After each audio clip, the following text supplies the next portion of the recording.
نبی اکرم صلی اللہ علیہ وسلم کو اس پوزیشن میں لاتے ہوئے اور حضور تھے تو حضور کی زبانی اعلان کرایا گیا اور کیا اعلان کیا؟ قل ان صلاتی ونسکی ومحیایا ومماتی للہ رب العالمین لا شریک لہ۔ کیا عجیب و غریب آیت ہے۔ کیا آپ کہہ دیں کہ میری نماز ونسکی میری دوسری تمام عبادت ہے، اب یہ ترقی ہو رہی، نیچے سے اوپر لے جایا جا رہا ہے، ومحیایا اور میری پوری زندگی، میرے دن رات، میرا ایک ایک سیکنڈ، میرے آنے جانے والی ایک ایک سانس،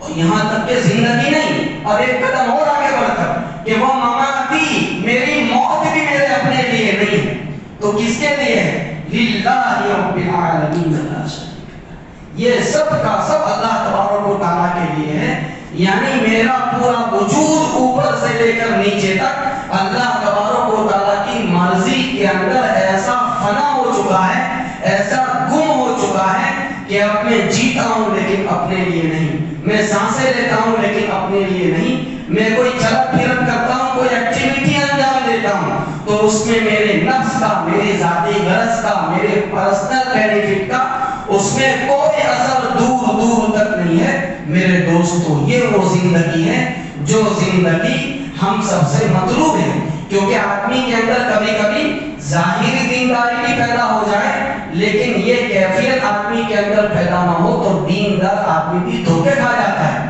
کیسے کھا جاتا ہے؟ اس لیے ہمارے بزرگوں کے یہاں ایک جملہ مشہور ہے، وہ جملہ یہ ہے کہ کبھی کبھی ایسا ہوتا ہے کہ انسان کے اندر اعمال ہوتے ہیں لیکن اتباع نہیں ہوتی۔ اب یہ جملہ سمجھنے کا جملہ ہے کہ اس میں کیا کہا جا رہا ہے کہ اعمال زندگی میں پائے جا رہے ہیں لیکن اتباع نہیں پائی جا رہی۔ ٹیک فار ایگزامپل کہ انسان کا کوئی بہت قریبی رشتہ دار بیمار ہے اور اس کو علاج کی ضرورت ہے، اس کو پیسوں کی ضرورت ہے اور یہ اس کا قریبی رشتہ دار ہے اور شریعت کا تقاضا یہ ہے کہ اس پر تم خرچ کرو، تو وہ اس پر پیسے خرچ نہیں کرتا اور ادھر کسی جگہ سے اس کے سامنے تقاضا آیا کہ بھائی فلاں جگہ مسجد بن رہی ہے، اس کا جو مینار ہے وہ مینار 50 فٹ اونچا ہے، ہم اس کو 60 فٹ تک لے جانا چاہتے ہیں تو آگے 10 فٹ کے لیے آپ اپنی طرف سے کچھ کنٹریبیوٹ کریں۔ وہ آدمی جیب میں سے فوراً پیسے نکال کے دے رہا ہے تو اب وہ یہ سمجھ رہا ہے کہ دیکھو میں خیر کا کام کر رہا ہوں، تو یہ وہ اسٹیج ہے جس اسٹیج پر پہنچ کر ہم اس آدمی کے بارے میں یہ کہہ سکتے ہیں کہ اس بندے کے اندر عمل پایا جا رہا ہے لیکن اتباع نہیں پائی جا رہی۔ عمل ہے اس کی زندگی، بظاہر وہ نیک کام کر رہا ہے لیکن اتباع نہیں پائی جا رہی۔ اس کی طرف قرآن کریم نے اشارہ بھی کیا، یہ اصل اشارہ تو کافروں کے بارے میں کیا لیکن ہم ہلکا سا وہاں سے اس کو کیچ کر سکتے ہیں۔ وَقَدِمْنَا إِلَىٰ مَا عَمِلُوا مِنْ عَمَلٍ فَجَعَلْنَاهُ هَبَاءً مَنْثُورًا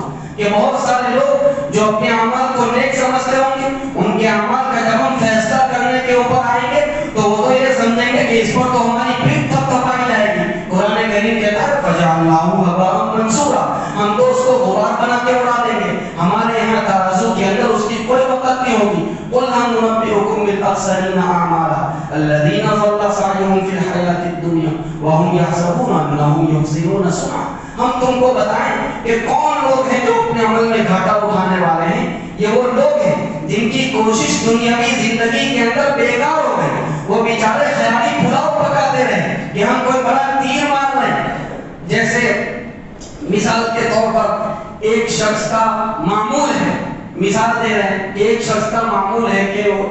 وہ رمضان کا آخری عشرہ کسی خانقاہ کے اندر گزارتا ہے اور سالہ سال کا اس کا معمول ہے۔ اب اس کے گھر کے اندر اتفاق سے کسی رمضان میں اس کے والد محترم بیمار، اس کی بیوی بیمار یا اس کی والدہ بیمار ہے، تو اب اس کا تقاضا یہ ہے، مسئلہ اس کو یہ کہتا ہے کہ تمہیں اپنے والد محترم کی خدمت کرنی ہے جبکہ ان کی خدمت کرنے والا، دیکھ بھال کرنے والا کوئی نہیں، اور وہ یہ کہتا ہے کہ بھائی میرا تو 20 سال کا معمول ہے، میں نہیں جاؤں گا تو حضرت ناراض ہو جائیں گے، میں اپنا ریکارڈ نہیں توڑ سکتا۔ یہ سوچ کر آدمی چلا گیا تو اب کہا جائے گا کہ اس بندے کے اندر دیکھو عمل پایا جاتا ہے لیکن اتباع نہیں پائی جا رہی۔ اسی طریقے سے کوئی شخص ایسا ہے کہ اس کا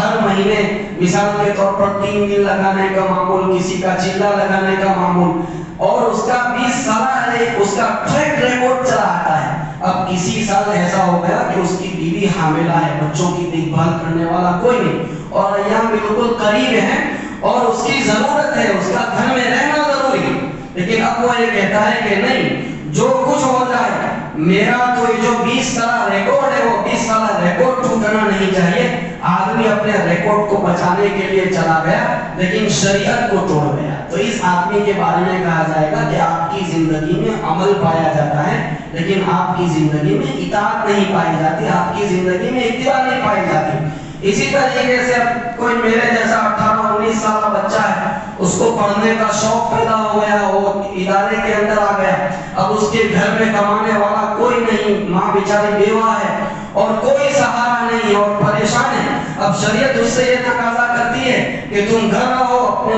گھر کے لوگوں کے لیے کما کر دو، اور وہ کہتا ہے کہ نہیں، علم حاصل کرنا بہت بڑی عبادت ہے، میں تو حاصل کر کے رہوں گا، چاہے گھر میں فاتحہ ہے، چاہے وہاں پر جو حالات گزر جائیں۔ تو اب اس بندے کے بارے میں بھی یہی کہا جائے گا کہ دیکھو تمہاری زندگی میں عمل پایا جاتا ہے، اتباع نہیں پائی جاتی۔ تو انسان کا جو نفس ہے نا، ہوس چھپ چھپ کے سینوں میں بنا دیتی ہے تصویریں، تو انسان کا جو نفس ہے وہ بڑا چور ہے۔ وہ